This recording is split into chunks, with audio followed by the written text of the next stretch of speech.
विपक्ष के हंगामे के बीच बिहार का बजट हुआ शुरू। विधानसभा परिसर में एक तरफ हंगामा तो दूसरी तरफ मुख्यमंत्री नीतीश कुमार और डिप्टी सीएम तेजस्वी यादव का किया गया स्वागत। आगे बढ़ रहे हैं।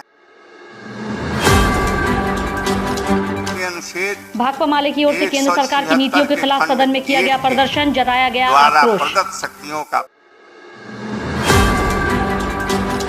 सीएम नीतीश कुमार ने सभी से बजट सत्र को सफल बनाने की अपील, तो दूसरी तरफ विधानमंडल परिसर में विपक्ष दल भाजपा के नेता हंगामा करते दिखे।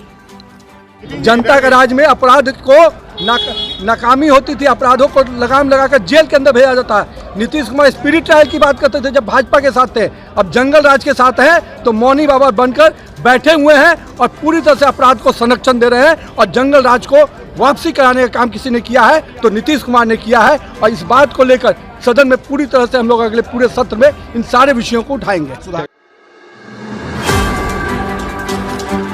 बीजेपी के कई विधायक हाथों में तख्ती लेकर सरकार के खिलाफ की नारेबाजी। कानून व्यवस्था के मुद्दे पर सत्र के पहले दिन बीजेपी ने सरकार को घेरा। हत्याएं हुई है, बलात्कार हुआ है, अपहरण हुआ है, लूट हुआ है, लॉ एंड ऑर्डर खराब हो चुका है। मेरे मुजफ्फरपुर के अंदर भी समस्या उठा है, समस्तीपुर में भी है, गोपालगंज में है, शराबबंदी को लेकर के है। तमाम विकास की बातें अब समाप्त हो चुकी है और इनके अधिकारी, इनके मंत्री, सभी तमाम लोग जिस तरह से देश हित की बात नहीं करके व्यक्ति हित की बात करते हैं, कभी अपमानजनक टिप्पणी करते हैं रामायण पर, कभी टिप्पणी करते हैं सैनिक पर, ये तमाम लोग बौखला गए हैं और ये लोग सरकार के योग्य नहीं है। निश्चित रूप से जनता सब देख रही है। बहुत जल्द इस पर राष्ट्रपति शासन लागू हो, हम लोग ये मांग करते हैं। अवैध बालू खनन को लेकर सरकार हुई अलर्ट, 24 घंटे पुलिस रखेगी नजर, सरकार का बड़ा एक्शन।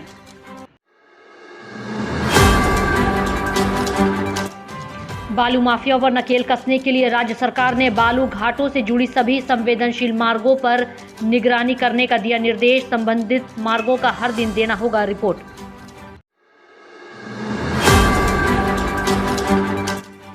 मुख्यालय में इसकी नियमित होगी मॉनिटरिंग, इसके आधार पर जिले को आगे दिया जाएगा निर्देश।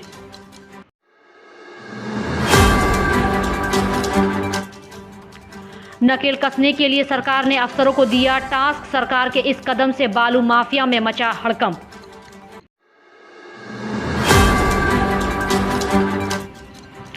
मुख्यमंत्री नीतीश कुमार ने बिहार पुलिस में बहाली की प्रक्रिया को तेज करने का दिया निर्देश। सिपाही समेत अन्य पद पर बहाली में हो रही देरी पर हुए नाराज।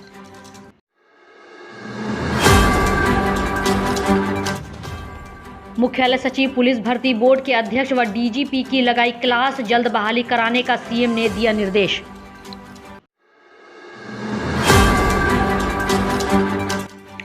सीएम नीतीश कुमार ने कहा अपराध में बिहार पहुंचा 25वें स्थान पर, इसे और बेहतर करने की है आवश्यकता।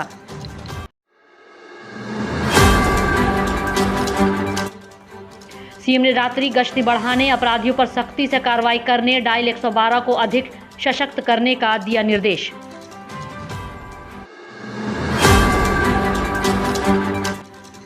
बजट सत्र से पहले सुधाकर सिंह ने सीएम नीतीश कुमार से मांगा इस्तीफा, कहा जदयू अलोकतांत्रिक पार्टी। सुधाकर सिंह ने मुख्यमंत्री पर लगाए तरह तरह के आरोप, कहा उनके नेतृत्व में बिहार का विकास निगेटिव दिशा में। देश में मोदी जी चल रहा है, बिहार पीछे जा रहा है विकास के पैमाने पर। आप आर्थिक सर्वेक्षण आने दीजिए। हम 2004 में 2005 में हमने सत्ता का जो हस्तांतरण हुआ नीतीश कुमार, वहां से लेकर बिहार में 0.1% बिहार पीछे गया है। जीडीपी, जो जीडीपी को जो बेस लाइन माना जाता है, उसमें हमारा जीडीपी घटा है।